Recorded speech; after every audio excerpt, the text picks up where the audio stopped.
Hello नमस्ते साथीहरू सम्पूर्णमा नमस्ते। हरिशरण लामिछाने अर्थात् रवि लामिछानेका दाइ र अहिले चाहिँ उहाँको टिप्पणी के रहेको छ भने रवि लामिछाने र बालेन शाह मिल्नुमा चाहिँ एकदम सकारात्मक तरिकाले चाहिँ उहाँले जवाफ दिनुभएको छ। सकारात्मक छ, यो चिज राम्रो छ, उहाँहरू मिल्नुभएको धेरै राम्रो भन्ने कुरा छ।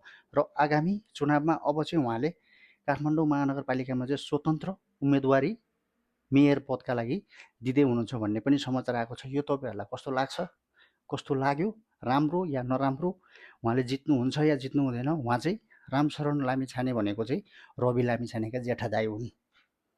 यसमा तपाईँको धारणा के छ? प्लिज कमेन्ट बक्समा कमेन्ट गरिदिनु होला र यो भिडियो जति सक्दो सेयर गरेर चकाचक पारामा पुरा देशभरि फैलाइदिनु होला है त।